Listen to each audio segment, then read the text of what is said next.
Presented by Climate Power Education Fund. Does big oil care about our streets flooding or our homes burning? Not according to an ExxonMobil top lobbyist. Did we aggressively fight against some of the science? Yes. We were looking out for our shareholders. They care about profits, not people. Learn more at polluters.exposed.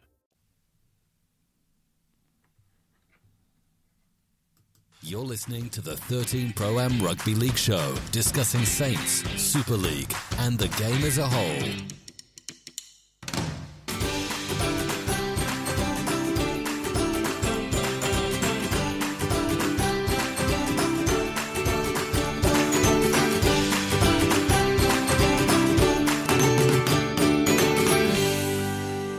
Yes, very good evening. My name's Steve Beach and I'm the host for the 13 Pro-Am Rugby League show, coming to you tonight, of course.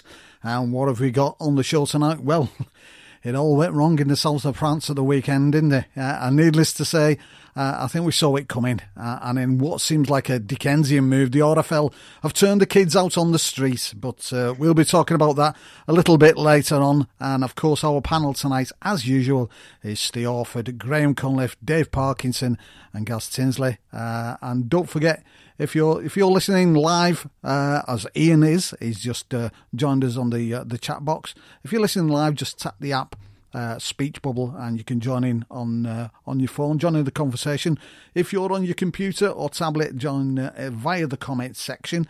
And whilst you're on there, don't forget to give us a like and follow us, and that will keep you notified when our podcasts do come out. That if you do at any time miss the live version of what we're getting. Norm's with us as well. Good evening to Norm and of course to Ian. And I know we've got some good discussions to go on as well. Not a lot of things going on, but there are some big things going on. And obviously we've got to talk about that game from the south of France as well. First and foremost, got to say good evening to the lads. How are you doing, boys? You okay? Good evening. Evening. All good. Good, thanks. Absolutely superb. We'll kick off with the results from the weekend, starting, of course, with the Super League.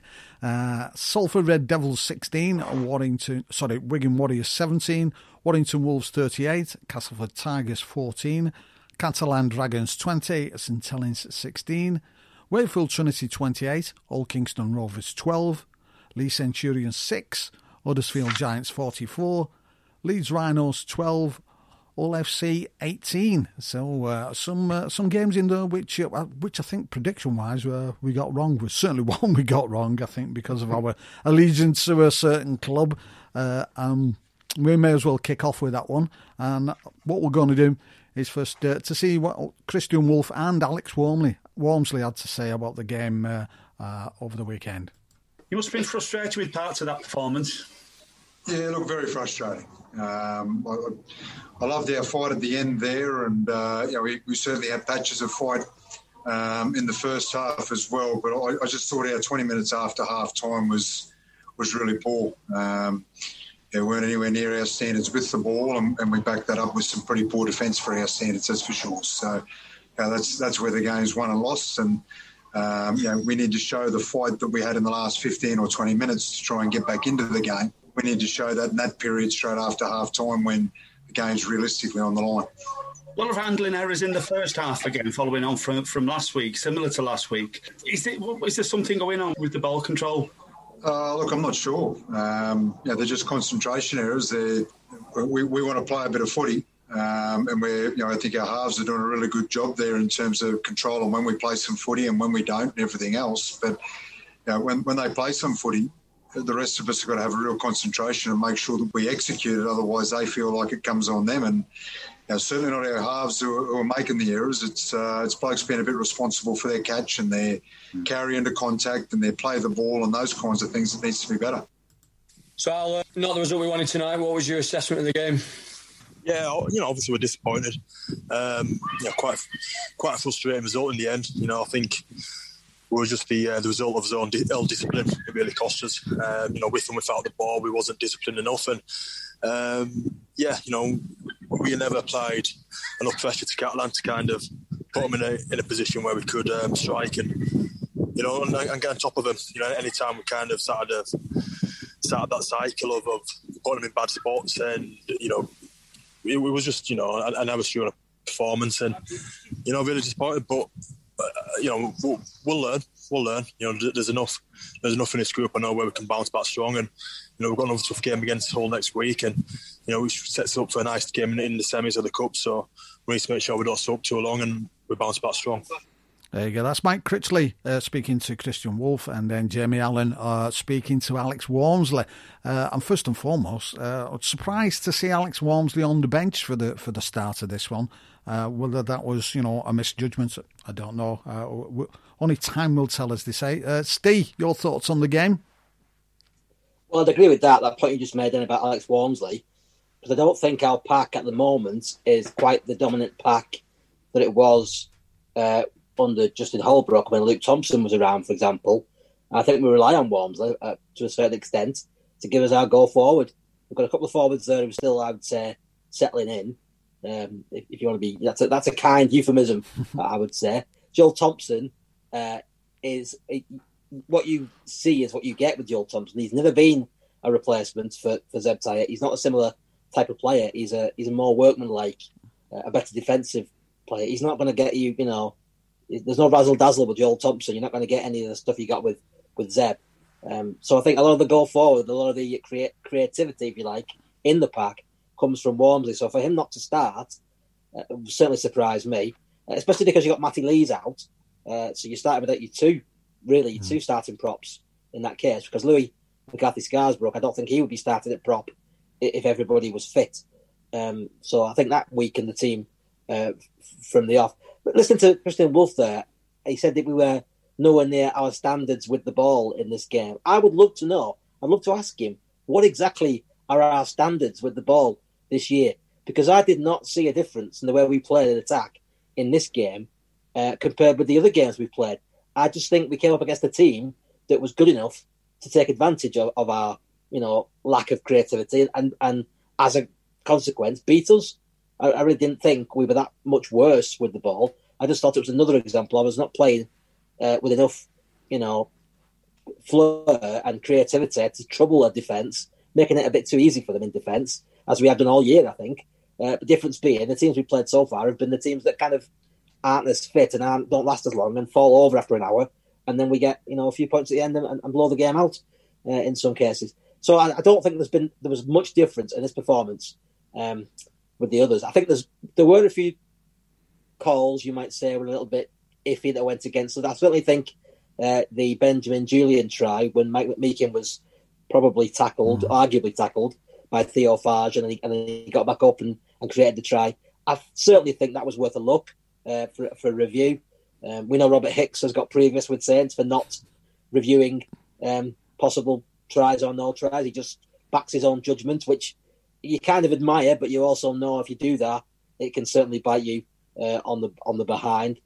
So he did that. I think he did a couple of times in this game where he backed his own judgment and didn't send it up as for review. So that was curious. But all around, I do not have any complaints with the results. I don't think they were good enough, and I think Wolf there talks about our halves, not being responsible. They're not totally responsible, but I think they were certainly outplayed on this occasion by James Maloney, who had probably his best game for Catalan since he came over, that I've seen anyway, and Josh Drinkwater, who I thought was excellent also. Yeah, Graham, your thoughts? Well, it's hard to disagree with anything Steve says there. There's a couple of other points I've got that going into a game where we're playing arguably one of the form sides, we make changes to a pack isn't going to give us a great start. I thought our kicking game was abysmal again. I just think we didn't put any pressure on. We didn't. We kicked the ball dead too many times. We gave too many 7 tackles away. We made too many mistakes, which is kind of unlike Saints. But when James Roby's dropping simple balls from a play the ball, something's not quite right. And then for the try just after half time, what on earth was Coop doing? I've no idea. Throwing the ball behind Regan Grace, who probably clearly wasn't expecting it when we needed to get pressure on and make a good start. just puts us behind the 8 ball. And we only started playing when Lewis Dodd came on, in my opinion. We just were the same old for 60 minutes until Dodd comes on and a bit of energy and go forward into it. And I think this result's been coming for about a month. I think we've been great on attack after all this season, and I think the defence wasn't too great this Saturday, so it didn't save us. So work to do and heads to scratch, I think, literally. Yeah. Gaz, just touching on what Graham said there about the kicking game, to be fair, probably the best kick of the game came from Dodds when he came on, where he managed to just roll it as though it nearly went out, but he just managed to hold it up there and put the pressure on. And we've just not seen anything like that sort of kicking, have we, for the whole of the season? I put on the group, didn't I? That's the best kick we've kicked all game. But within 2 minutes of him coming on from in his own half, he dropped it he was about a foot from dropping it in the in goal. But yeah, just where do you begin? I totally agree with Walmsley. What an enormous backfire that was, starting without Walmsley. That did not pay dividends, and we paid the price for that. And the forwards didn't go forward. I think we've almost got an arrogance as well that we're going to do it.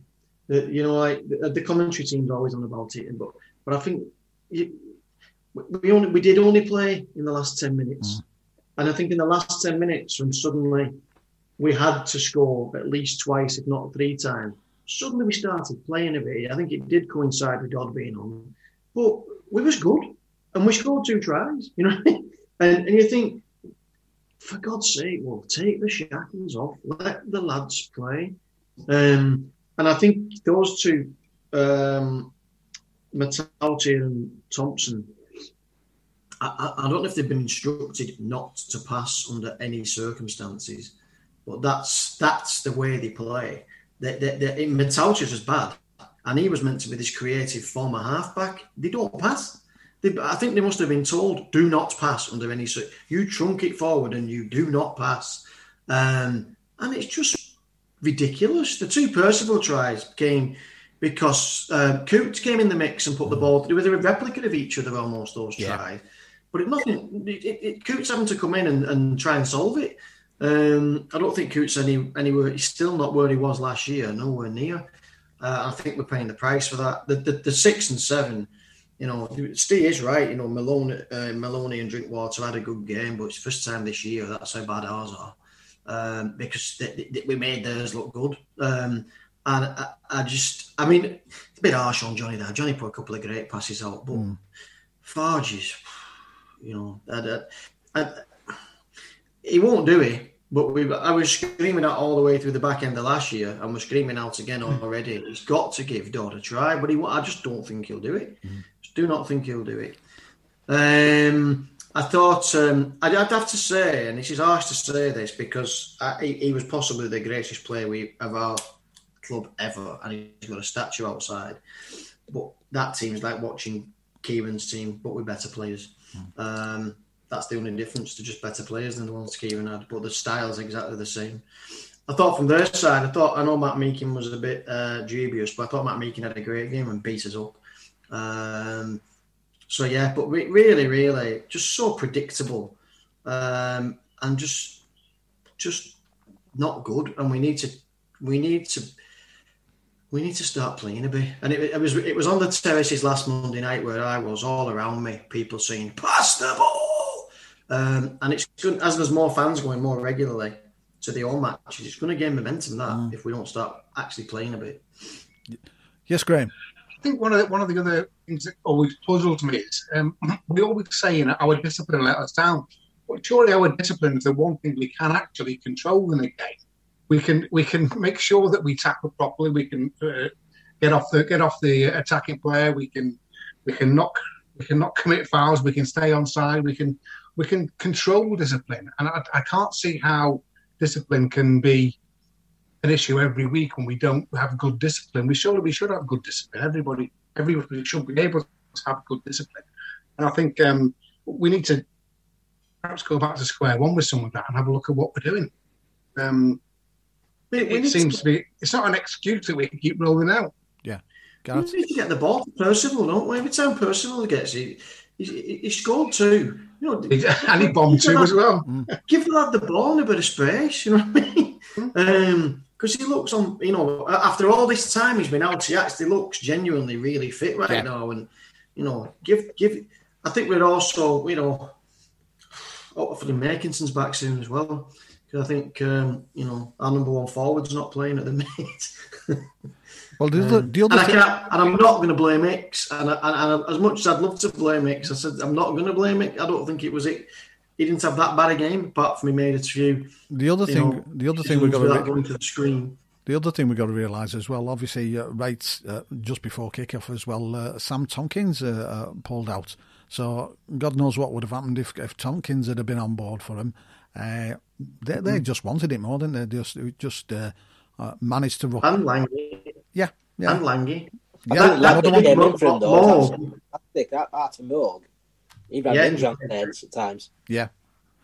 I mean, every time we go over there, they use, you know, that sort of really get into them and rough us up tactics. And we fall for it every single time.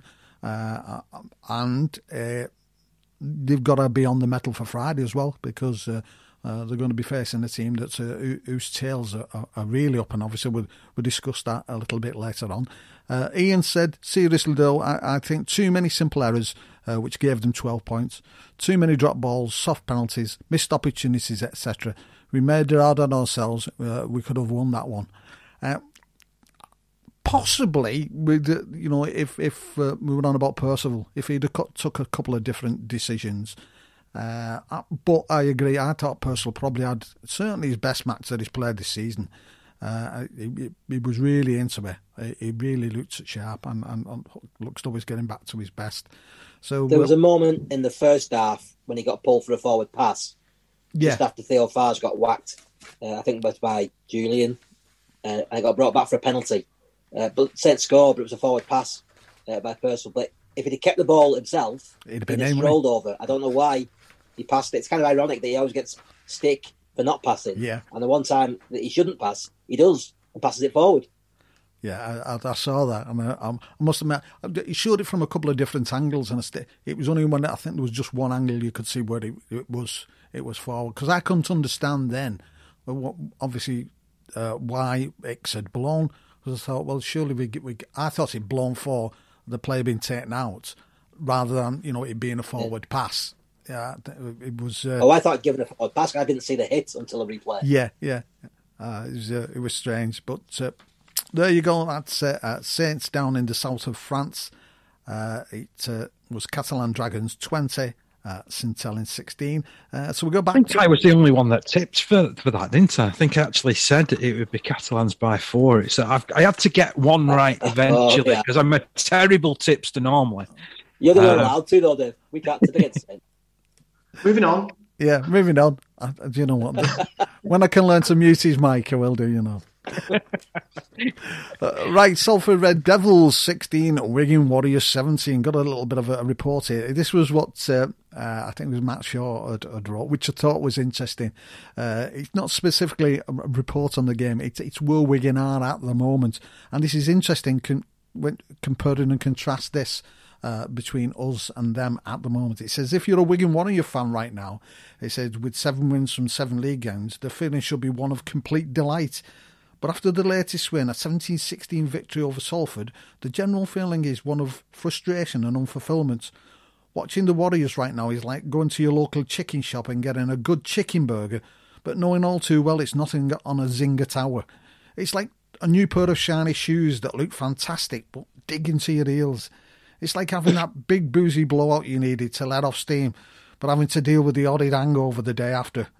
It's satisfying yet unsatisfying at the same time. This was another error-prone performance. The discipline was sloppy. They had their backs to the wall for long spells against a side that has now won just one of the last 7 games. They scored 2 bog-standard tries. They came up with errors when they tried to produce the thrills people pay to see, but they won. That victory made it 7 league wins from 7, the best start to a season since the summer era began. It's hard to argue with that, yet there were a few Wigan fans confident of regaining the Super League title based on the performances that that have come along the way. For now, it will do, but the games against Catalans and an improving Huddersfield on the horizon may well have to up the ante imminently or get themselves caught out. I mean, to be fair, that sounds very much the sort of boat that we're in at the moment. So it just goes to show, as though they're there. And it was, I suppose, a scrappy win, because I only saw the highlights, I must admit. I don't know any of you guys have managed to catch the highlights at all. But it was obviously, the ex-Salford guy who comes to put the nail in the coffin of the Salfordians once again. But yeah, Wigan Warriors, in a similar sort of boat as well. So that's just a quick comment here. No to be honest, because I mean, Matt could be writing that about any Super League side, because the standard is dross. It's horrible. There's nobody plays entertaining rugby. Unless you're Warrington, but you never know whether you're going to win or lose at Warrington, do you? To be fair, but it's usually entertaining one way or the other. Or Hull Kingston Rovers. Those are the only two sides that look like they can put anything together that resembles the rugby league that we all grew up and loved, rather than this wrestle, grind, push, couple of passes. Don't pass it too far, halfbacks. We'll tell you off. I'm getting fed up with it. It's boring. The whole division is boring. Our top three blue ribbon sides that people have paid a lot of money to see in the past, St Helens, Wigan, Leeds, they're all playing dross rugby league. It's boring, it's dull, it needs livening up. And I hope that the return of the fans will let them know, because they can't keep going on in this vein. Yeah. We can't keep having a Super League that just doesn't entertain, because it's just going to switch viewers off, and then we'll be in an even worse position than we are already. And that's what it's all about, is entertainment at the end of the day. Yeah. And perfectly linked, of course, we've got Warrington Wolves 38, Castleford Tigers 14. And you may as well carry on, Parker, because you know a lot about this one. I do, yeah. I was reporting on this one. I actually really enjoyed it. I think I said at the start of the season that Gareth Widdop was amongst Super League's worst signings last season. He was dreadful, wasn't he? He's found his form this year. I mean, I don't know what Steve Price has been telling him or what he's been eating, but he's definitely found a rich vein of form at the moment, and he backed up really well for 3 tries, was involved in a couple of other try-scoring movements. Austin was really good on the field as well, and Ratchford. Those 3 playing together make Warrington a far more exciting and dynamic prospect, I believe.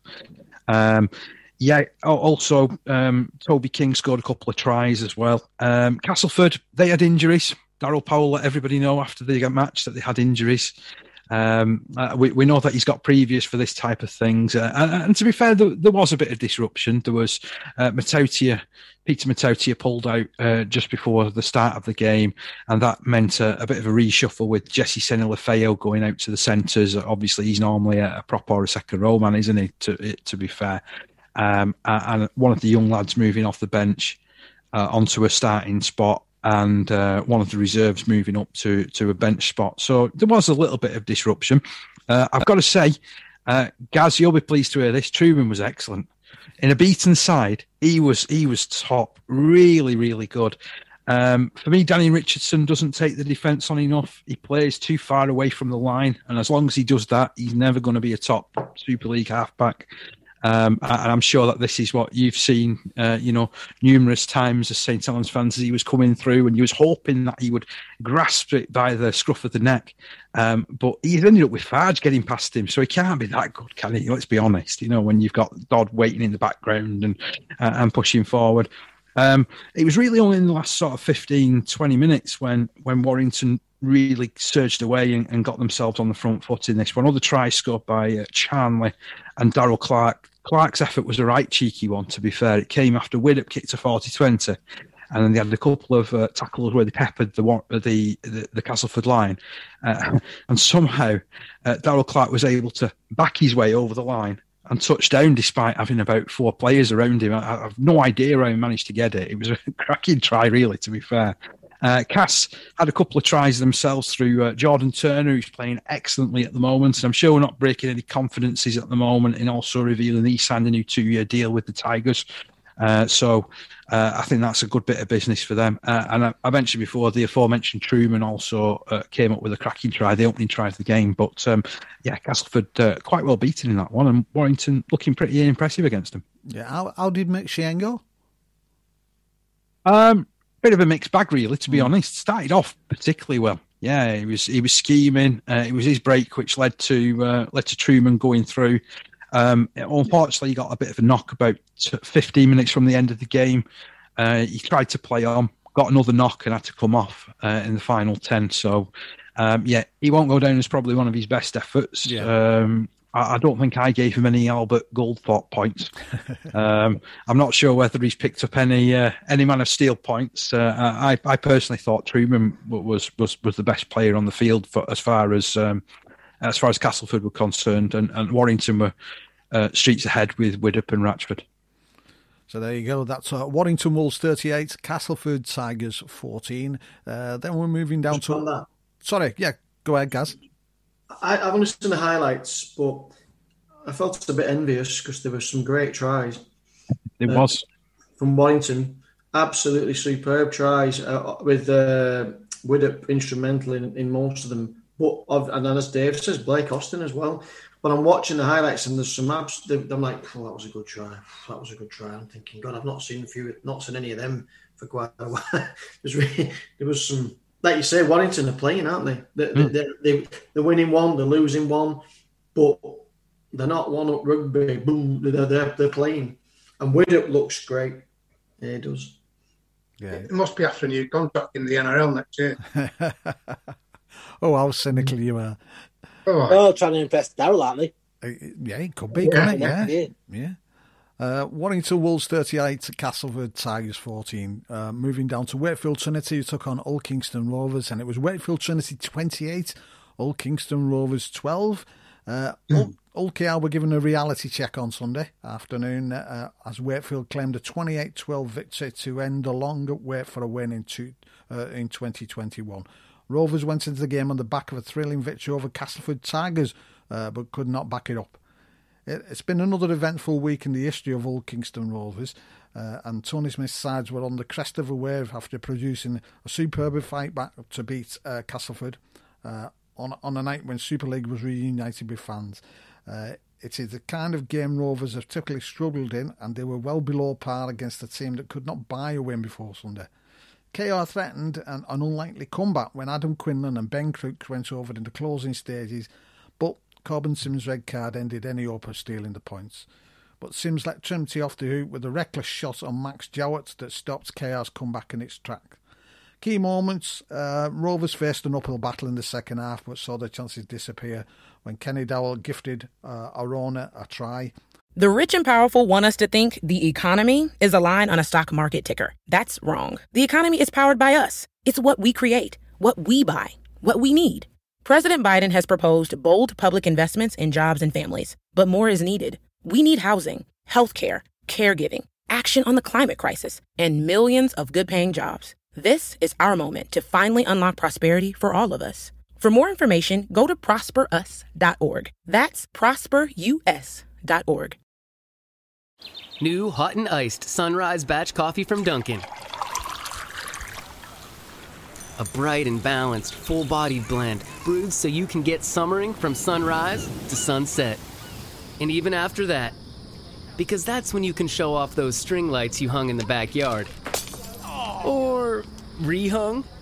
Enjoy a medium, hot or iced Sunrise Batch Coffee for $2. America runs on Dunkin'. Price and participation may vary. Limited time offer. Exclusions apply. It was a good day for Jez Litton. The hooker has taken a back seat in recent weeks, but he's now showed what he has at the Bellevue with some electric players around the ruck.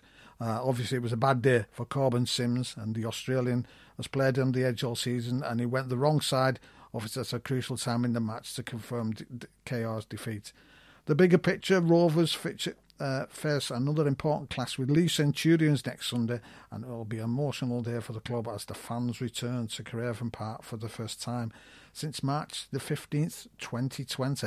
I must admit, guys, we didn't see that one coming. We thought OKR were going to be on top of that one, Gaz. Yeah, I thought it was very interesting. This I've got a view on Wakefield. It's not too different from the old cast view from last year. When you get all the names on the field, that they're going to be much more of a challenge. And Jacob Miller was there, Tupu was playing, and some guys that haven't been playing. And I think that makes all the difference for them. I think if they can get their actual team on the pitch, they've only got the team, haven't they? If they can get the team on the pitch, then they're going to be a challenge. That one, that one from Kenny Dahl was absolutely incredible. Yeah. He sort of looped round in a circle and then threw it to Arona, the prop, who ran in from halfway. Did you see it? I've never seen anything like it. That is worth that's worth a watch on the highlight reel. That's got to be the most amusing try of the season. That because Kenny Dowell's beat about 3 or 4 men. He's looking for somebody to pass to, and he flings it behind himself. And Arona, he was absolutely blowing for tugs. He's walking backwards, catches the ball in a surprise manner about 30 yards behind the LKR attack line, and then starts running to the try line, waiting for somebody to catch him, and nobody catches him. He's looking back to get tackled. It's highly amusing. It's well worth a watch. Did it need the Benny Hill music going on as Arona's running for the try line? You know? It wouldn't have improved that it was that funny. It was priceless. I thought that, and I've only seen the highlights, but that Corbin Sims red card looked a bit, I don't know, it could have easily not been. It didn't look that bad to me. I think there's It was lazy rather than malicious, I Yeah. thought. He was sort of beaten for footwork and then threw an arm out lazily and it caught him round the head. So I guess in the current climate, it's going to be red, but it's how you feel about that as a rule, really. Yeah, I think Tony Smith wasn't happy with some of decisions that were made by the referee on that day. Reading some of the other one as well is I don't know why Hull have to give everybody OKR have to give everybody a start. Yeah, they're forever doing that, aren't they? They're playing off an handicap. It's a setback for OKR because I thought they were on the way up and going to be challenging top 6 or 7 this year the way they've played. But to lose to Wakefield, it's a bit of a hammer blow. Really, will dent their confidence, I think. Well, hope it doesn't. Hope it gives him a wake-up call, Steve. But yeah, I totally agree with you. I totally agree with it. It could either go either way, couldn't it? In that respect, to sort of say, look, lads, you're not as good as what you thought you were. So you'll just be careful of what you're doing. But yeah. I wish OKR had waited an extra week, though, before blowing up and coming up with a dodgy performance. That's all I can say on that one. But Liam Kane, nice to see him getting a couple of tries. And I think I agree with Gaz. Now they've got, the regular names back on the field, the 2 starting halfbacks. Lino's been getting better and better as the weeks have gone on, in my opinion. And you can definitely see why they've paid him some bucks there to go to Wakefield and lead them for what they're hoping he's going to be all 3 years of his contract. So, yeah, decent win that. And like you say, a surprise result, really. It was. I must admit it was. So there you go. That is Wakefield Trinity 28, Old Kingston Rovers 12. Leeds Centurions 6, Huddersfield Giants 44. Dave, I don't know whether you know much about this, but I must admit, only what I've seen on Twitter from several of my followers, who were more than disappointed. It would be fair to say with the final 20 minutes. Were they both Lee there? well in with a chance at half time, trailing just 10 points to 6. Same old. If you look at how things have gone, really. Caesar apparently was able to play in a dinner suit, which I'm not surprised about because he's been able to do that whenever he's wanted to, really, hasn't he, in Super League? And another difficult day at the office there for Leeds Centurions, I feel. And I keep hoping and praying that it's going to get better, but there's no sign of this ending. I'm just hoping that Hull Kingston Rovers have another stinker this weekend. That's going to be a good game, isn't it? I mean, it's going to be an interesting game because Lee have to fight in them. It's just that they seem in the last sort of 20 or so that the steam goes out of the legs type of thing. I don't know whether it's totally fitness though. I think it's mental fitness. Yeah, it's not particularly physical fitness. I think that they've got a number of players. I mean, I know that they did end up with a reduced bench, bringing the Darryl Powells into it. And knowing that they picked up a couple of injuries through the game, but even so, it's very disappointing for a side to concede 4 tries late on, especially when they put in such a big stirring performance in the first 40 minutes. Lee are playing in fits and starts. They were very good for probably about 50 minutes against Wigan. And then a bit of class came in that. They were good against St Helens for a similar amount of time when it could have, all crumpled. They were probably only good for about 10 minutes at Castleford and for about 40 minutes over at Salford, So they're playing in fits and starts at the moment. They need to find some consistency. And I think once they do, they might actually start to trouble these sides. But I can still see it being a few weeks until they're up to that sort of standard, in honesty. Yeah. Gaz?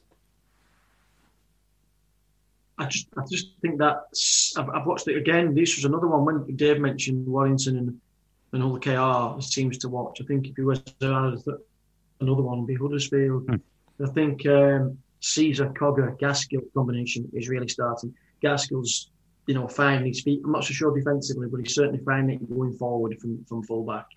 And those three, that kicking game, what would we do for that kicking game of Caesar's? It's unbelievable.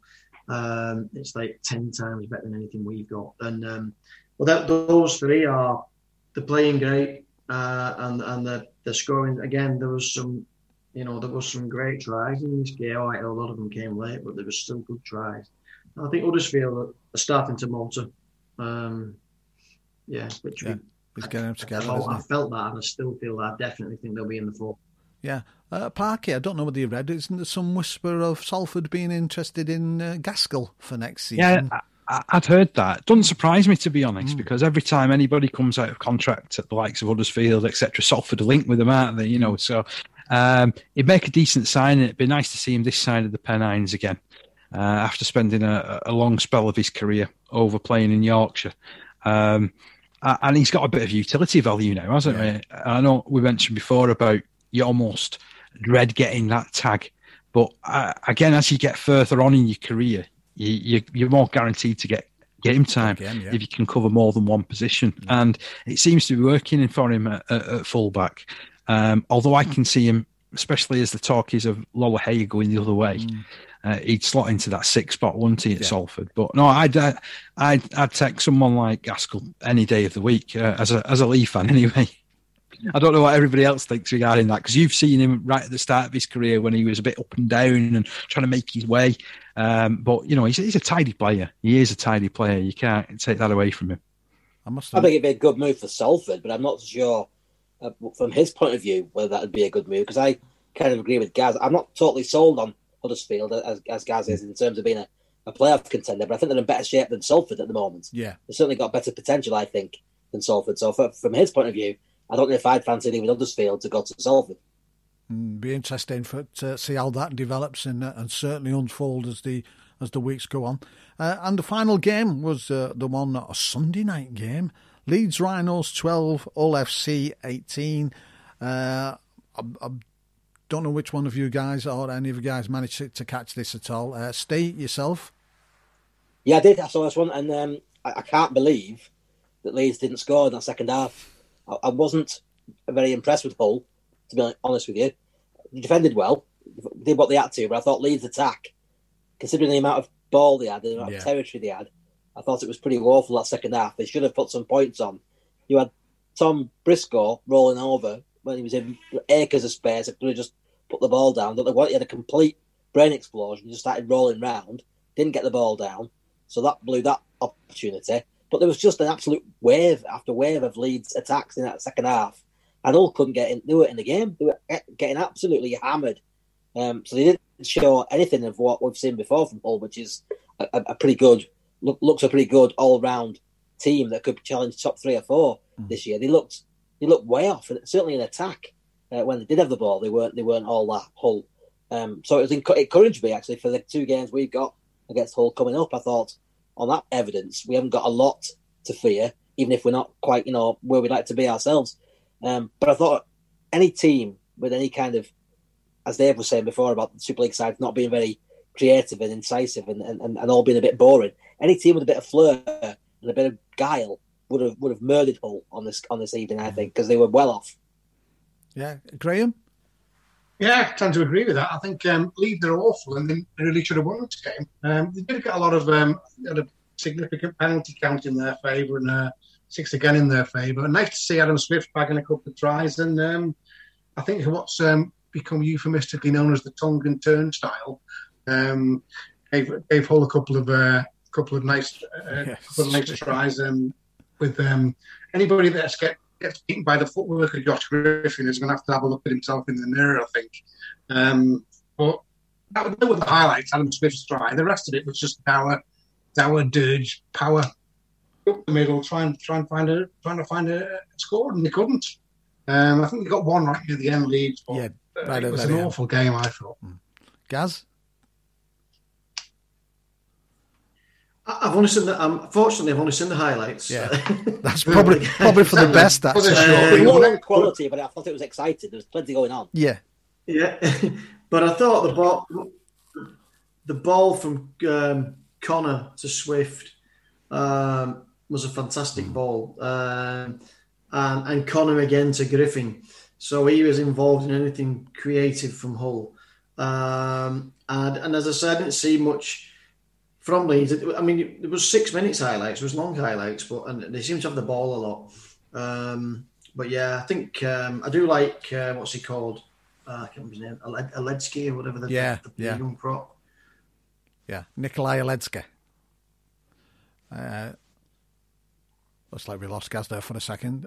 Parker? I'll just come in here because Conrad Hurley's fast getting this this feeling, isn't he, of being an easy to play against sort of guy. In the past, he was this all-encompassing centre, and he looks a shadow of the player that he was back in the NRL. But I suppose the Leeds fans are liking because he can dance a little bit and he gees up that south stand, doesn't he? So, I think he's had a bit of a free pass there, I think. I think had he been at any other club, they'd be giving him a lot more stick with the supporters, in fairness, and justifiably so. You're paying a lot of money there for someone who's meant to be a big strike centre who... but he's playing like a big teddy bear at times, isn't he? I mean, I think when you mentioned there before about Griffin doing him twice for footwork, that is saying something. I mean, I quite like Griffin as a player, but I prefer watching Connor for all of his faults. He is interesting to watch, So although the game I thought was quite a poor one, in all honesty. You can't take your eyes off Jake Connor because you never know what he's going to do. And you're just thinking he's either got to kick off or he's going to wind someone up or he's going to come up with a peach of a pass, which is going to put someone in for a try like he did.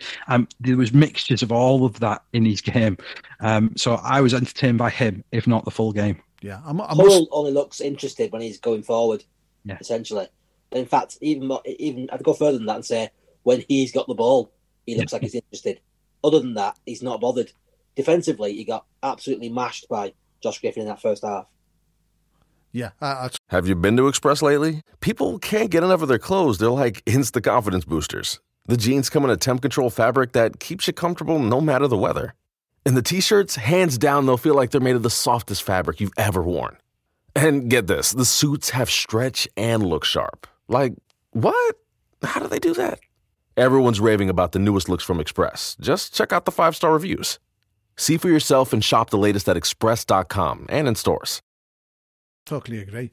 Going on to the Connor thing, I think Connor and Swift have got a cracking rapport. Now, that left edge that they've got with Griffin, Connor and Swift, because I've seen it on a couple of occasions where he puts that ball out to Swift without looking. And Swift just knows that if he's got that ball, this could be coming my way and I've got to be ready. And he's latched on it, and you've got to take your ass off to him for that. And obviously having Griffin in the centre, he's, that's the strike potency, I think, at the moment. And that's where, certainly the weekend, keep an eye on that. I think we'll see how it goes on Friday. Just one other thing from that game.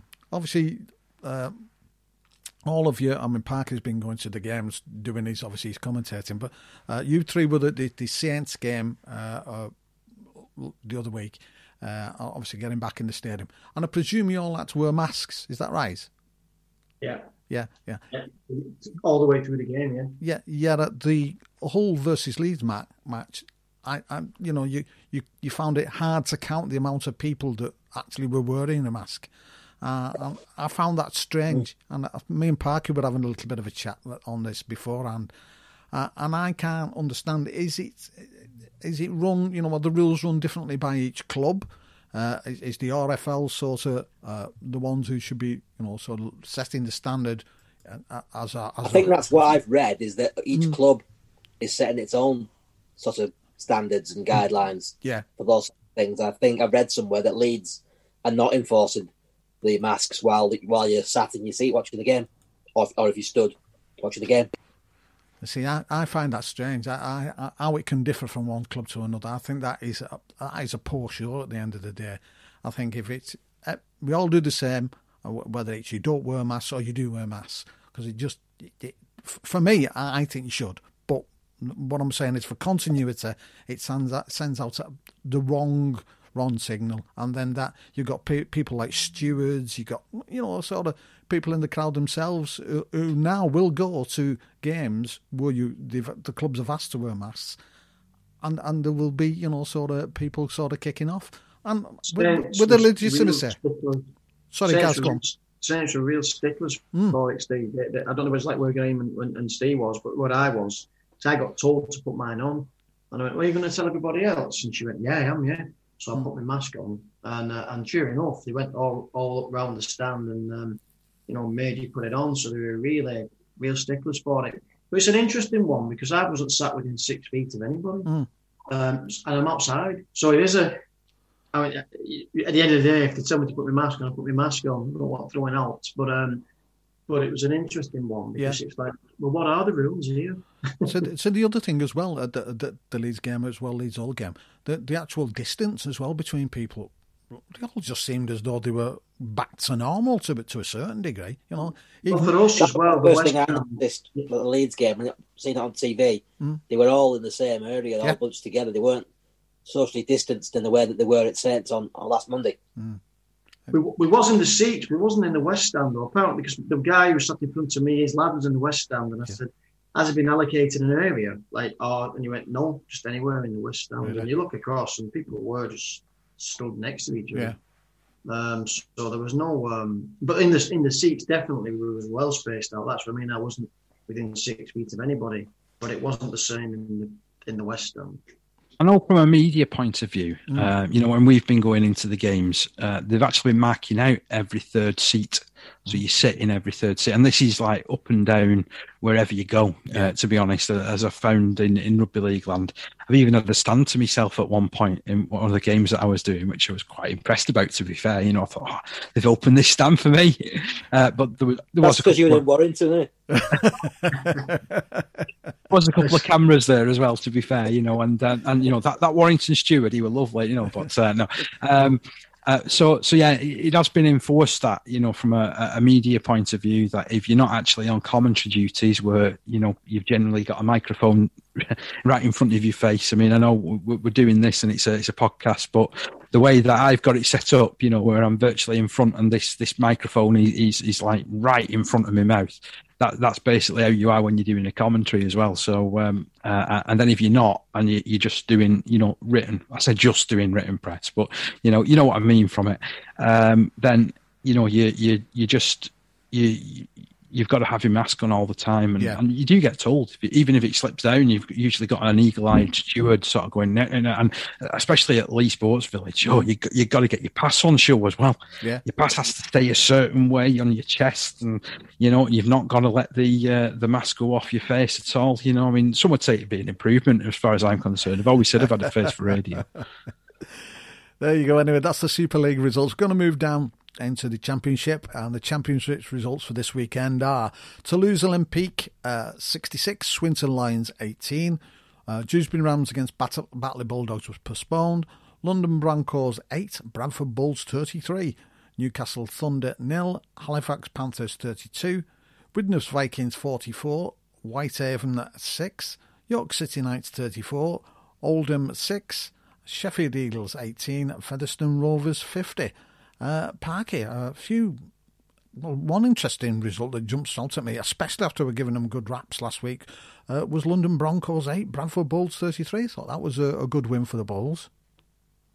Yeah, this ever-expanding squad of Bradford Bulls just gets better and better, doesn't it? You know, you're looking and you're checking the news every week and they're signing players left, right and centre. I don't know who's doing their salary cap. I think they've also got the guy from Warrington on dual reg to run their salary cap over there at Bradford. But, you know, fair play to him, you know, and I do jest. It is nice to see Bradford doing pretty well in the division, and I think that's now 5 wins on the trot that they've strung together. They're sitting in 3rd spot, and yeah, they obliterated London Broncos, to be fair. It was 19 points to 8 at half-time, and they went on and completed the job in the second half. That's an impressive win, that, down in London. I mean, even Saints can't win in London, can they, you know, from recent history? So, you know, fair play to Bradford. I was waiting for that, Steve. Well done. I was waiting for you to jump in then and put me right. Of those other results, Halifax is pretty impressive, to be honest, going up to Newcastle Thunder and keeping them to 0, because they've been a pretty good attacking side over the course of the season of Newcastle Thunder. And Halifax's form has been a little bit up and down, and they find themselves on the periphery, really, of the playoff positions at the moment. Featherstone Rovers almost putting a customary 50 points on somebody, I suppose, wasn't expected until you look up and you think it's Sheffield Eagles in the early part of the season. They were flying, want of a decent pun. The interesting thing about this one, the game was stopped for 50 minutes just at half-time. There was one of the Featherstone staff had a medical emergency, so it meant that the doctor for the game and the medical staff for the away side had to tend to him. So it meant that the half couldn't get up and running again, which, you know, certainly kept everybody on tenterhooks down there at the Keith Moat Stadium. But fortunately, I believe that the guy affected is on the recovery, which is always great to hear. And Featherstone were able to jump back on the horse second half and you know, get to that 50-point mark. Toulouse Olympique and Swinton Lions, on first viewing, you'd look at that and you just think, typical Toulouse performance, that. They're running in 60, 70 points against most teams in the championship this season. And, you know, very good again, couple of tries there from the likes of Policia, Carella, who's the Dominic Peyrou scored a try. Sean Kell scored 3, you know, so he's certainly a name to look out for. But in the first half, it was really nip and tuck. Toulouse only led 24-18 at half-time. So I'm sure that they got a bit of a... I don't know what the French version of a half-time rocket is, but I'm sure that they got that given to them, and they came out and obviously performed much better in the second half. And I've called Widnes Vikings enough this season, so I've got to hold my hands up and say when they've played well. Lawton scoring a couple of tries there. He's a player that should be in Super League. He's definitely big enough and mobile enough, but I don't know why it's never really worked out for him, to be honest. So, yeah, they won by 44 points to 6. And then you'd probably expect York City Knights to come up with a decent performance against Oldham, winning 34 points to 6. A couple of tries there from Will Jubb, who I think's a great little player at championship level. He's a number 9, played for the England students side about 4 or 5 years ago. There was a story before the start of the season. He's actually got an issue with one of his eyes, so he can only see out of one eye, which is, you know, when you consider how well he's doing in his career, and especially in the position he's playing at hooker, you'd think that you'd need all the vision that you can get. But, you know, fair play to Will Jubb. He keeps coming out with these performances. I have to admit, though, this week, I'm being a bit biased. I enjoyed League One, none the least because I was on one of the games. So that was over at North Wales Crusaders. Visited Colwyn Bay at the weekend. Not been since I was about 7-year-old. Didn't get a chance to go on the Great Orme or anything like that, unfortunately. So I had to go straight to the ground. But really enjoyed that. Obviously, you know, regular listeners to this show will know that I went on a tour to Fiji a couple of years ago, and it was like a little mini reunion, to be fair. There was 4 of my boys that were on the... only 3 of them played. Jordy Gibson for Crusaders, who had a very good game. Then Marcus O'Brien and Matt Henson played for Workington. They were very sharp, and it was nice to catch up with Lee Postlethwaite as well. He was the guy that injured his shoulder on tour, so we were having a jolly good catch-up. Socially distanced, of course, before the game. But yeah, that one finished a convincing performance in the end for Workington, 44-16. They've won all 3 of their opening games of the season. There was a really high-scoring game at Keighley. Keighley Cougars 36, Rochdale Hornets 43. That sounds like an absolute belter. Perhaps not to some, maybe tackle bags will be out this week in training, but I suppose from a neutral point of view, you would have loved being at that game, surely. Hunslet went down to a quite heavy defeat, to be honest, against Barrow Raiders. I saw a couple of highlights from this. Jamie Dallymore's a halfback that's been knocking around at this sort of level for a couple of years now, and he really did take the game by the scruff of the neck. Scored a brilliant solo try. It just seemed like he bounced and twisted his way through about four would-be tacklers inside the 20. Halfbacks taking on defences never happens in Super League, does it? So nice to see a try where he squirmed his way over. And then Doncaster putting 62 points on Westville's Raiders, who had 24 points of their own. Now, you may look at that and think, but just 2 years ago, they were beaten by 100 points to 6 over at Doncaster. So things definitely improving for West Wales. Coventry Bears 26, London Scholars 44. Nice to see the Scholars. There's perhaps my third favourite team. I've got a couple of teams that I look out for the results for now up and down Rugby League land, and London Scholars is one of them, and they were able to defeat Coventry 44 points to 26. Yeah, that's a round up for Parky of Championship and Division 1. Right, moving on to Women's Challenge Cup was at the weekend, the semi-final stage. It says then there'll be a new name on the Betfred Women's Challenge Cup 2021 Cup after the York City Knights and St Helens won contrasting semi-finals on a Super Saturday at the LNER Stadium in York. York were surprisingly comfortable 32-4 winners against Castleford, with Savannah Andrade scoring a stunning hat-trick to continue their impressive form since the appointment of former Tigers coach Lindsay Anfield. Andrade, a recent signing from Bradford Bulls, was a constant threat at left centre, and after a close-range finish to open the scoring, she sprinted 50 metres for a second and beat several defenders in the process. Kelsey Gentles and Rihanna Marshall, two of former cast players in Anfield's rebuilt Knights team, also touched down, with scrum half Katie Langan adding another and Marshall kicking 4 goals. The second semi-final was much tighter, with Leeds Rhinos defending the cup they won in 2019 with typical resilience. St Helens dominated the first half, but were made to wait before powerful tries from their centres Carrie Roberts and Amy Hardcastle established an 8-2 lead. Hardcastle added a second early in the second half, but even then Leeds came back with a superb individual score. The rich and powerful want us to think the economy is a line on a stock market ticker. That's wrong. The economy is powered by us. It's what we create, what we buy, what we need. President Biden has proposed bold public investments in jobs and families, but more is needed. We need housing, healthcare, caregiving, action on the climate crisis, and millions of good-paying jobs. This is our moment to finally unlock prosperity for all of us. For more information, go to prosperus.org. That's prosperus.org. A message from Virginia Department of Health. Not feeling well? Your symptoms may not be allergies or a cold. They may be an early sign of COVID-19. Go to vdh.virginia.gov and search by your zip code and find a COVID-19 testing site near you. From Frank Goldthorpe to reduce the arrears to 14-8. Then Roberts supported a half break from Tara Jones to claim her second try, converted by Faye Gaskin, and although Leeds responded again with Ola McCallion struggling over, Saints retained an 8-point cushion. The 2021 Betfred Women's Challenge Cup final will be played on the Saturday, June the 5th at Leigh Sports Village, the first match of a triple header, also including the men's semi-finals, and will be shown live on BBC Two for the first time. Going to come to Graham here. Graham, I know we were watching the ladies' game from a couple of seasons ago, and we went down and watched them at Ruskin Drive. I'm playing at fullback, if I remember rightly. Was it Becky Rotherham? Who at the time we thought, she was a frail-looking girl to a certain degree, and we were frightened for her.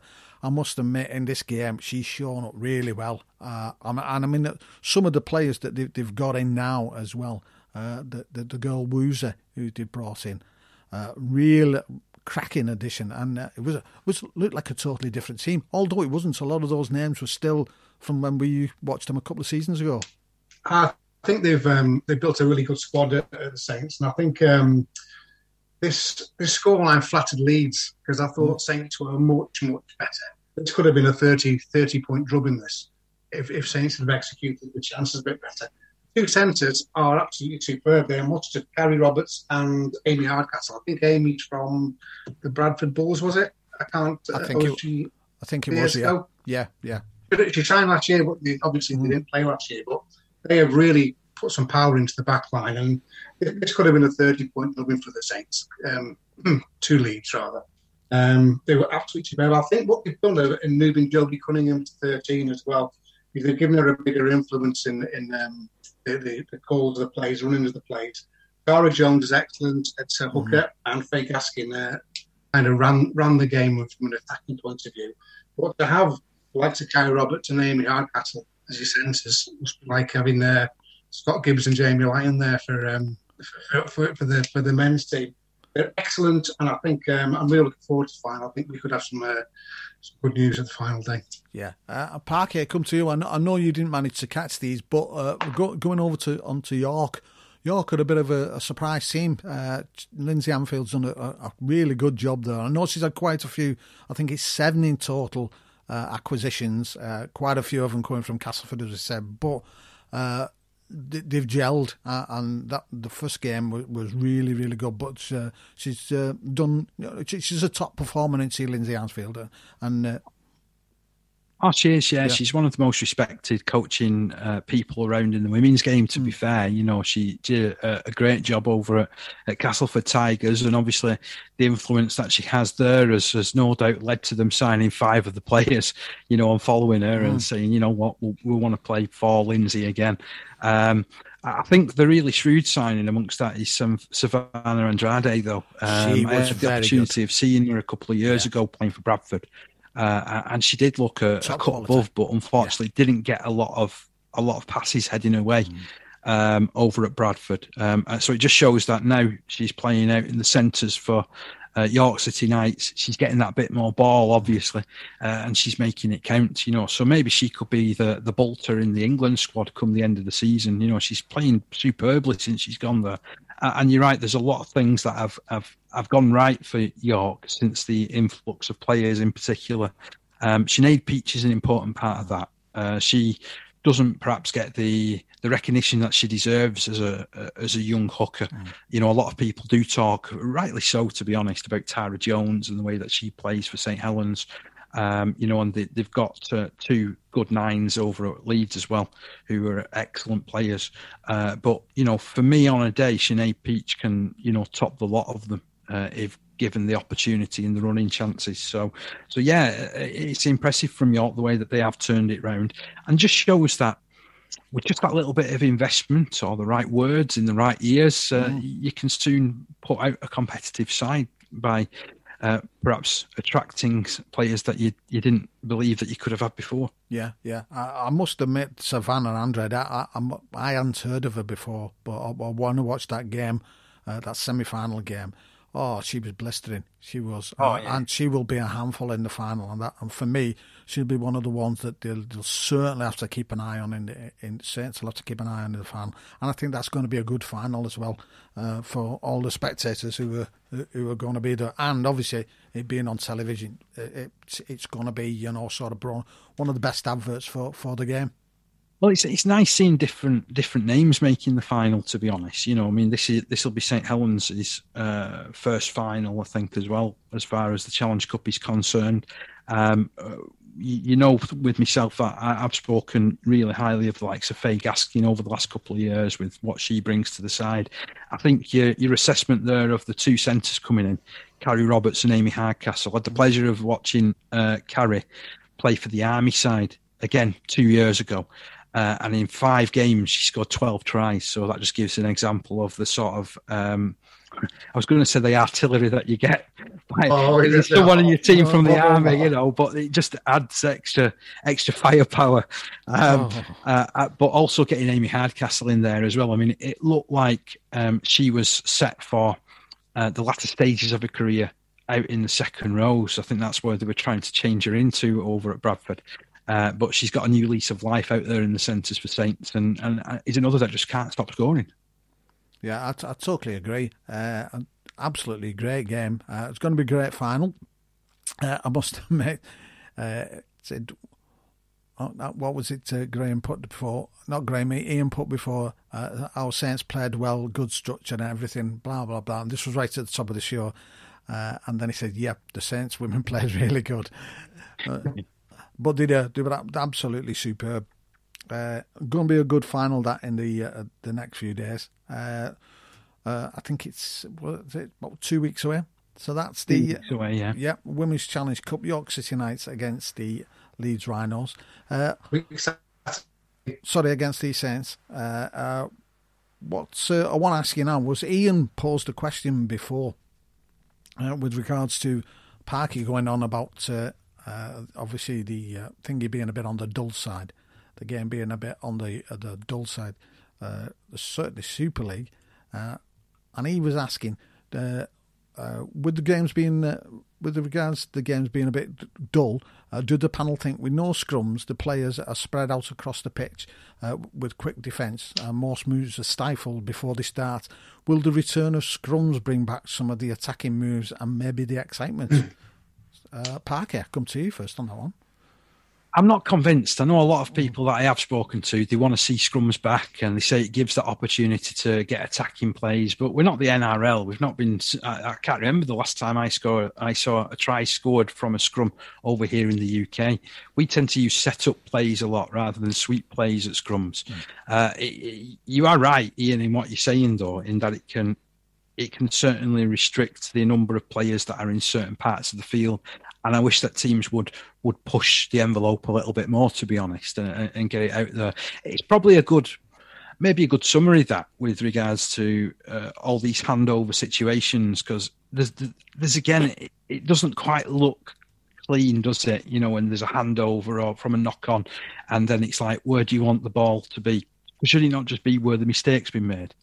Because to be fair, in the olden days, that would be on that side of the field where the scrum would pat down anyway. I know we've had this change in the NRL over the last few years, but I just feel that teams are set, and as a result, you just get a bashathon, don't you? Yeah, you certainly do. Steve, what do you think? If the scrum's back, would that make a difference, do you think? Well, firstly, I would say that I would bring scrums back. I'd like to see scrums brought back, because I think they add variety. I think at the moment we're getting a little bit kind of fed up with the sameness of what we're seeing in terms of the way the game looks, the shape of the game, if you like. The scrums just break it up a little bit and add that little bit of variety, just to the actual the way the game feels, if you like. Yeah. But will it solve the problem of teams being boring? No, not for me, because you'll still see structure from scrums. You'll still see them putting on the same sorts of players, set players, as Dave just alluded to there. When Saints attack, when Saints get into their opponent's 20 or 30, what do? They do the same set play over and over again. They have one lead runner, one out the back, rinse, repeat forever. Yeah. And that's what they do. Sometimes it works, and sometimes it doesn't. But they carry on doing it, ad nauseum. And even when it works, I kind of stifle a yawn because I've seen it that many times. It's just not interesting. It's impressive when it works. And obviously you want to win, so it's effective. But I just think, in terms of variety and off-the-cuff rugby, what we want to see, it wouldn't solve the problem for me. Yeah, Graham? I think it would help. I think what I'm fed up with seeing now in the current climate is a set full defence every play you've got. Every play the ball you've got, if they've stretched it enough, they've got all 13 men stretched, or 11 men plus the 2 in the play the ball stretched out across the pitch. It's a set defence every single time, which cannot mean you're going to get any open, broken play and you're going to get any flowing play. If you have to have a scrum, I'd go a little bit further and give the team whose head and feet it is the choice of where they have it, so they get the same effect of where do you want the ball in the middle, on the side, whatever. So if you can move it to the side, you can get even more space available. So I think there are options there. I just think if the rule makers have got any ambition, they'll do something about it. Gaz? Yeah, I'd bring scrums back, definitely. Because the current format isn't delivering, is it?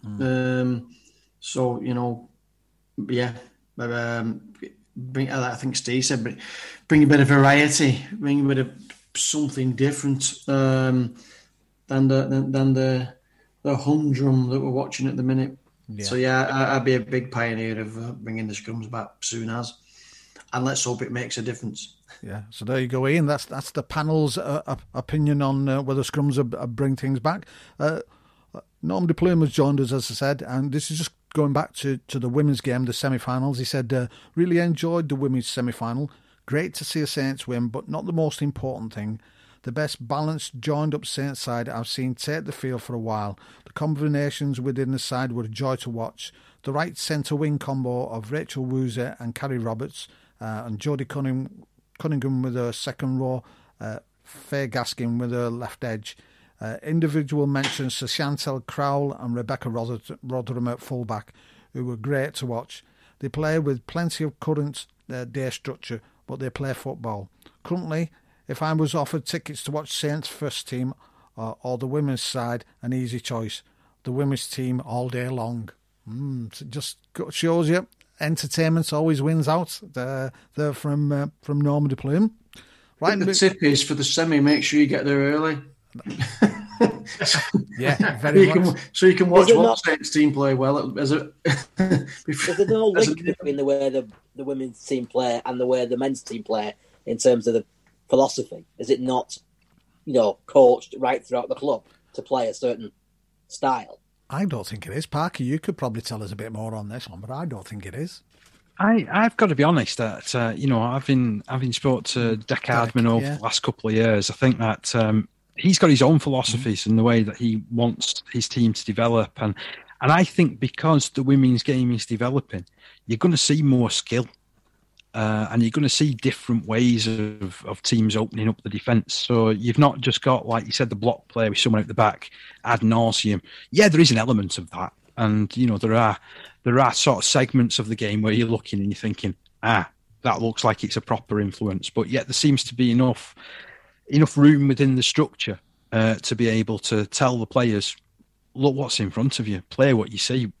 You go back and who was the last half-back at St. Helens who could play what he saw in front of him? You're probably going back to Sean Long, guy. He was like a past master at it, which is why it's so surprising why Leeds play this dull rugby with him actually in the coaching staff, because you think if anybody would want to start chucking the ball around, it'd be Sean Long, wouldn't you? But I've been a big fan of Women's Rugby League since having the opportunity of covering it. It was something that I didn't know a lot about, in all honesty, 3 years ago, if you'd asked me. But I've grown to really enjoy it and appreciate it for what it is. Is it like Super League? No, it's not. It's a different type of rugby league, but for me, it's a far more enjoyable, less structured, and you see individual skills, which, to be fair, like we said, we've not seen since Lee Breer's day. Yeah, I agree. I really enjoy it. I must admit, I really enjoy it.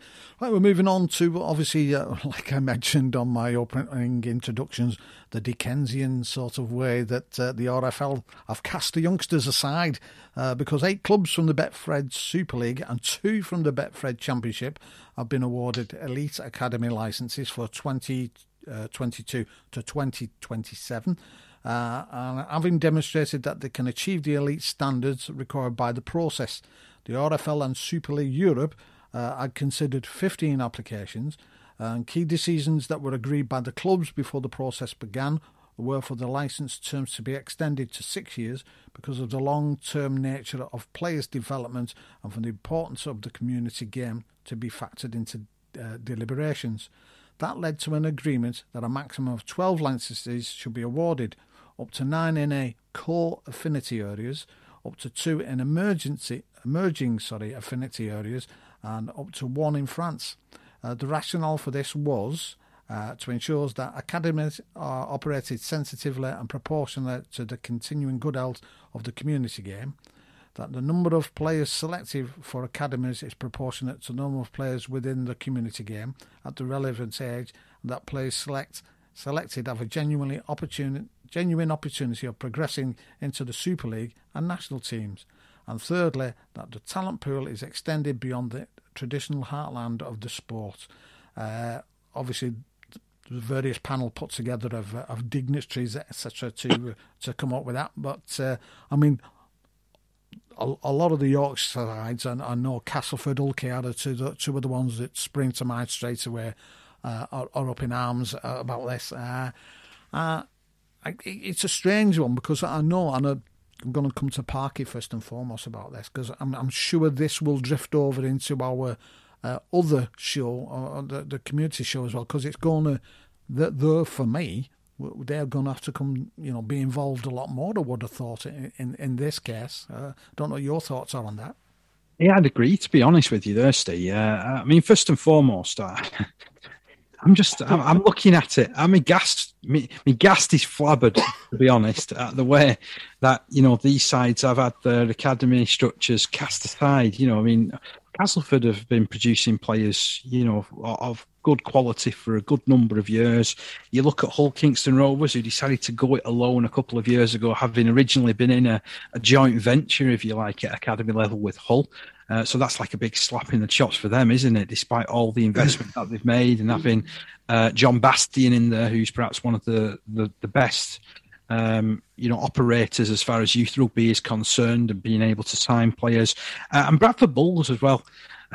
I saw a stat at the weekend that there's 7 or 8 players that have represented England or Great Britain over the last 10 years that have all come through that Bradford system. What have those players got to aspire to now? If it's down to a geographical thing, why have St Helens, Wigan, Warrington all been granted that status? Why have we got a team? Why have we got a team in Catalan? I think there's a way around it, though. So, enough of me sort of moaning and people are saying, Parky's off on one of his rants again. I'm going to back this up by being a little bit constructive here, because I believe there is a different way of doing it. And I think that it involves working with your local amateur clubs far more. So almost like you're sitting on top of the pyramid. In Australia, they have so for example, Penrith Panthers have got a whole league of players that are under their control, if you like, and under their watchful eye. No, we can't do that in this country, but you look at Bradford Bulls, for example, there's 8 clubs in Bradford area. You look at St Helens, there's 6 clubs, all within the local vicinity of the Totally Wicked Stadium. You look at Leigh, there's 2, 3, 4 clubs that you could say fall under the catchment area there. There's all the Wigan clubs, So I believe that there is a slightly different way that you could do this without approaching it from an elitist, snobby point of view. Because let's be honest, we're not a game where we can turn away players coming through the ranks. We're not a game where we can just dash the dreams of everyone and sundry. This is almost like, again, they've found an extra shotgun and shot another foot off, which we just seem to keep doing in this game of ours. I think it's a dreadful decision, and I would like to see teams do things slightly differently with a less snobby, elitist attitude, because players can come through. You wouldn't have seen Chris Hill playing Super League if he hadn't had the opportunity to play academy rugby at Leigh all those years ago.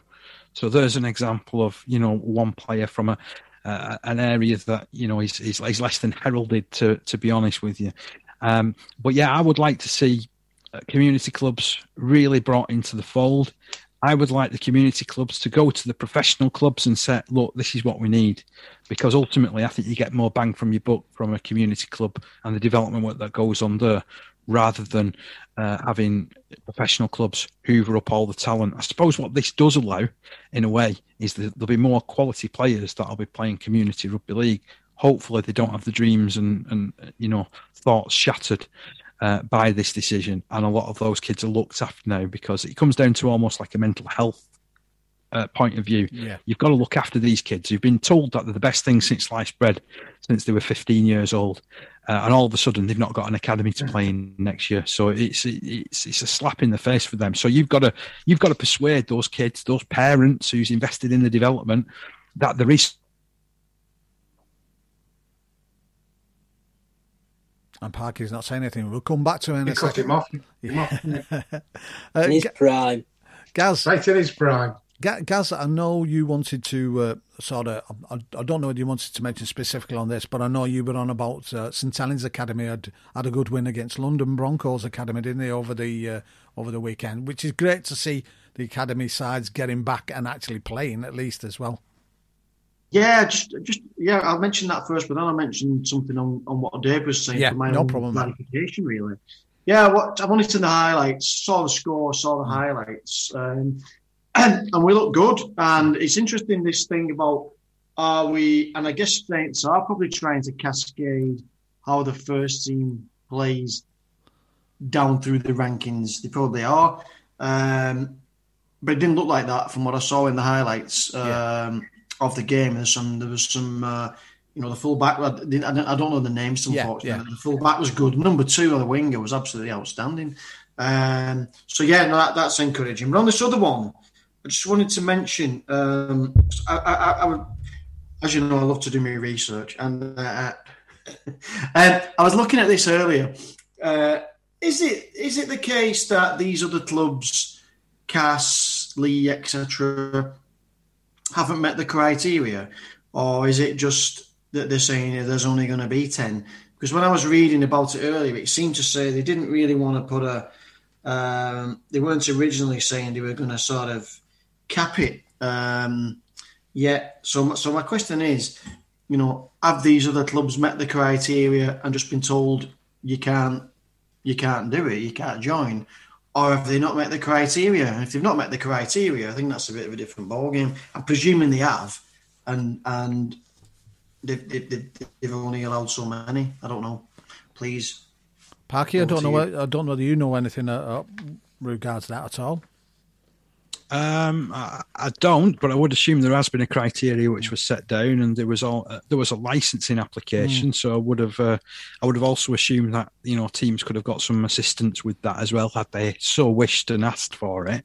But again, I just feel like we're restricting it. We shouldn't be making it elite. But I think it's a financial decision more than anything when you look at the state of the sport and lesser TV deals, etc. Yeah. So maybe for now they have got to cut the cloth accordingly. It's easy for me to say. And speaking of cutting, what was you saying before you were cut off? Depends where I got to. Which part of me rant was I in? I don't know, you're just going off on one, and then they all accuse me of cutting you off, which obviously I can't do at this end. Can I just say though, apparently on the press release on the the RFL website, it says clubs whose applications were unsuccessful have been provided with an explanation and advised that they will be able to reapply in 2024. Now that's I don't know, if you've set it all up and it's working okay, and then suddenly you've been told you can't do it. Another 3 years to come back. That's a big gap to sort of go over. Are you going to turn around and say, we want to get back into it? It's a bit flaky in some respects, I think. This is where I would kind of like to read a little bit more and go out and speak to the people and the relevant people that were either on that board or have some sort of say and were able to sort of look at it. Because we've had a lot of angry reactions, which we kind of get used to seeing angry reactions in rugby league, don't we? The whole sport was built on an angry reaction, I think, at some point. So, we just seem to just keep repeating and what have you. But as I was saying, I think there's ways and means where you can get around it. If you want to operate an academy, all Super League clubs next season have to run a reserve setup. So could you not just run a very young reserve setup and have that almost as an academy in everything but name? That's one way you could do it. There's also other different categories of academy which you can have as well. So this is the elite, which I think is grade 1. But there's also like college and linking with local education establishments. So it doesn't necessarily mean that it shuts everything off. It just means that teams have got to be a bit more savvy and a bit more, I suppose, holistic in their approach. And you could still there's nothing to stop any of these sides that put in this still having a youth setup of sorts. It just won't be playing and have this elite, in inverted commas, section about it. You could still have one. Yeah. So maybe we won't see droves and droves of players being driven out of the game. I certainly hope not, and I think this is where there needs to be a lot more communication from things like the Community Lions point of view, and it needs other parts of the game to step up now. to sort of like help these young lads. But I just hope that it doesn't end up being a mental health issue for anybody. And for those parents as well, to be honest, who, they give up everything, don't they, to get the kids to training, to get them into clubs, etc., etc. And it's the same whether you're down at Lee East or whether you're in St Helens scholarship scheme or you're in Warrington scholarship scheme or you've done well enough to get, further on at Hull or Hull Kingston Rovers. And I just hope that those kids are looked after, to be fair. Yeah, I agree. Graham, you want to come in? Yeah, I just kind of feel that it's all down to money at the bottom line of they decided, right, well, we've got to dress this up somehow and put the money where we think we've got limited resources, so we'll dress it up with a qualifying assessment or a criteria we know some clubs won't meet.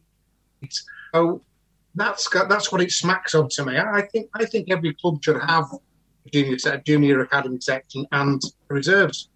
That's maybe I'm just old-fashioned and that's never going to happen. But I'm a firm believer that we need a reserve league, and we must have each professional club must have a junior team as well.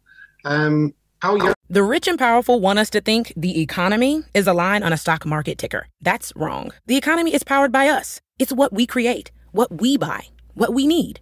President Biden has proposed bold public investments in jobs and families, but more is needed. We need housing, healthcare, caregiving, action on the climate crisis, and millions of good-paying jobs. This is our moment to finally unlock prosperity for all of us. For more information, go to prosperus.org. That's prosperus.org.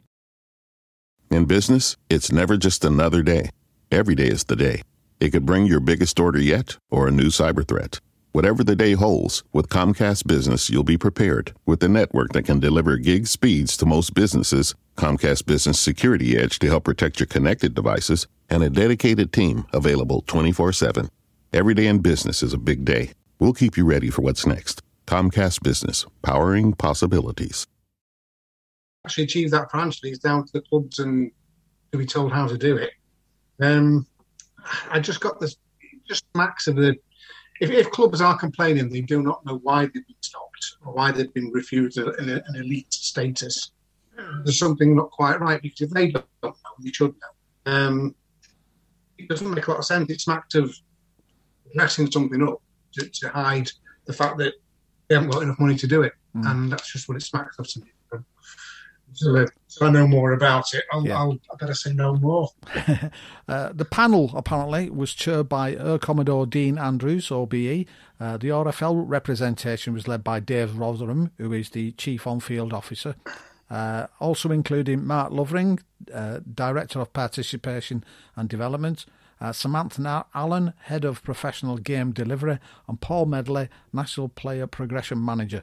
And also the panel included Duncan Truswell from Sports England's Strategic Lead for Performance and Talent, who shared a wealth of expertise from other sports as well. Be interesting to see how that moves on and develops, I must admit. Right, moving on to... I think, unfortunately, we will lose some players. To get back to Dave's point earlier on, I think we will lose some players, because if you're telling clubs that they're no longer able to run an academy team, what happens to those players who would have been in that academy team? Some of them will go back to the community game and play, which is all well and good, but some of them, if they don't see a pathway to playing, at least at a semi-pro level, will drift away and will be lost. So again, the other thing this decision does, I think Dave's right, is it creates, it's more elitism, isn't it? You're creating a situation where there are the haves and the have-nots. So the best players will still come through. If you look at Saints Academy, we've got players, Morgan Knowles from Cumbria, for example, Matty Lee, he comes through. There are players who've been travelling to go to academies and play, at some of the bigger clubs. That will only increase. So the better players will come through, but the ones who are not taken by those clubs, as I say, may drift away. But what it does do is it means that those 10 who've been the chosen ones, if you like, are going to get the gap between them and the Bradfords, Hull KRs, and Lees is going to get bigger.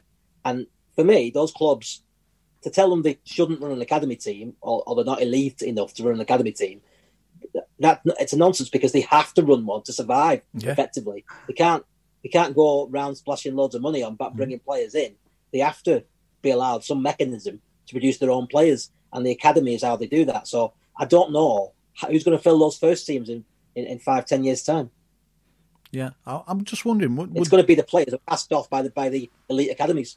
It's wondering whether would this be classed as, I don't know. I mean, this is just a shot out there. Is there a restriction of trade in that sort of respect? You're not allowing them to, sort of carry out, the same sort of things like you've just said, Steve. I think they got around it by saying you can run an academy, but you just can't be in this competition. And we're going to run this elite competition because it's licensed. So they're not saying you can't have one.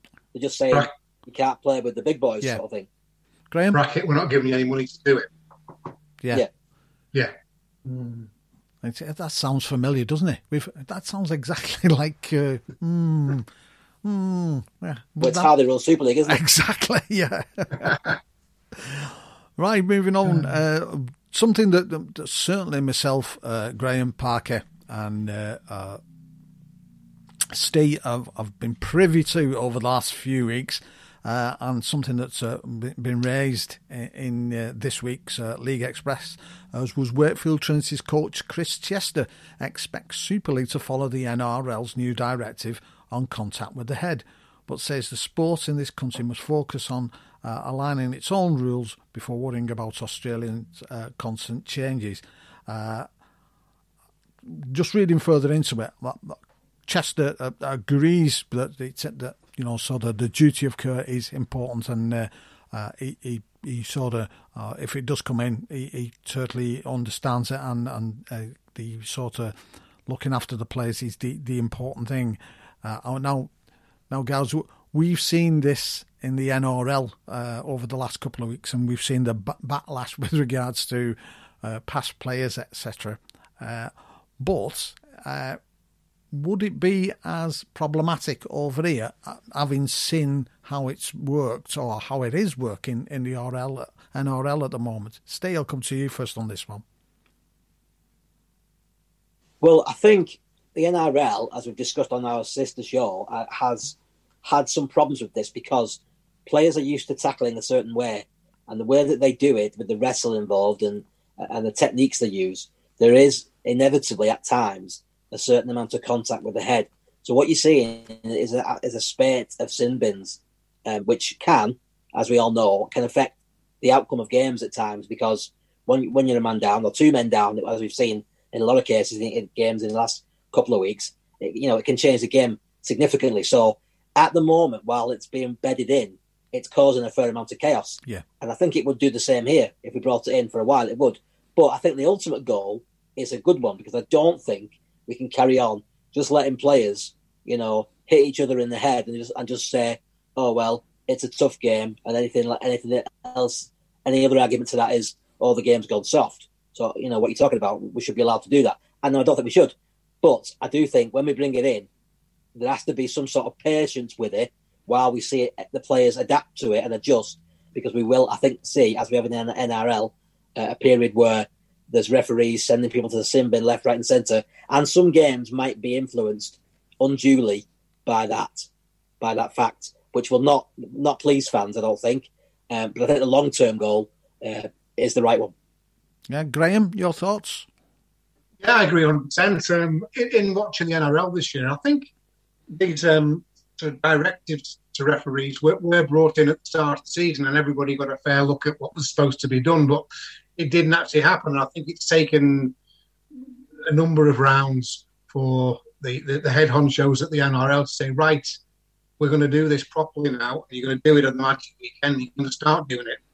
I think it was the weekend before, what they didn't like, they weren't doing it properly, so at the Magic weekend, they made the referees clamp down on it, and I think it became sort of almost a strict liability offence that if you clip somebody in the head, you were off for 10 minutes, and more seriously, you were sent off.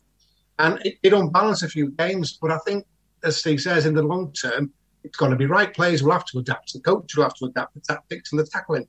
It's as simple as that, and it's for safety. And I think it's on the back in Australia this year of a couple of high-profile retirements. Jake Friend retired with consistent concussion, one or two others, and I think it's got to be right. It's got to be done, and it'll be done here.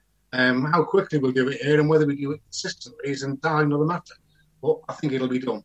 Yeah. Gaz, yourself, I don't know whether you've managed to see any of it with regards to the NRL. No, I'm not. I just want just give me a bit of clarity on the rule. Is it if it's a head, are you simbing for 10 minutes? Well, any contact with the head, yeah. Yeah, and it's put on report as well, so you can still get sent off if it's a bad one. It can still get sent off. Is it malicious contact with the head? You get 10 minutes, and then if you just put on report if it is contact but isn't a deliberate sort of. I think the amount of force that's comes right into it, doesn't it? Well, yeah. So is it basically any head-eye tackle they're off for 10? I mean, if and you're and then they make a call, is it malicious or not? Yeah, well, it's if they don't think it's malicious, they might just put it on report. If they think it's malicious, you get 10 and it's on report. And obviously, if it's bad enough, you are off. And I know at the weekend we're going to be talking about tomorrow. There's one guy who actually was simbing twice in the same game for doing. I won't say how many times he's been put on report in the same game as well, but and that's how it will be. And when, like the lads have said, you know what, everybody certainly last week was up in arms about it, but watching some of the games this week when it's happened, to be fair, even some of the players know straight away, I know what's going to happen, so I may as well sort of go. They've not actually gone, but when you look at them, you just know they know that they're going to be, you know, sort of off for 10 minutes, and give the referees the dues. They've been told to do it that way, and they've stuck to it and done it. And, you know, even just after 2 weeks now, it seems, you know, to be settling. Don't get me wrong, I'm not saying there's any less head-eye contact, but, you know, I'm sure what will happen is if it doesn't stop, that the sort of like punishments will probably get higher, etc. Graham, yeah? I think it's not quite an indictment of referee, you know, over the last few seasons. I think it's forced the referees to actually do something with every head-high contact. So it's got to be actually looked at, and nobody's going to get away with flipping somebody around the head at all, because it's as a bare minimum, it's on report and it gets looked at. Next up is it's a simbing, and then you're off. So I think every single head contact is going to be looked at. It's a way of enforcing the diktat from probably 18 months ago now that they had to clamp down on it. So I think it'll eventually work its way over here. By the time we do that, it probably stops over there, but that's the way things go, isn't it?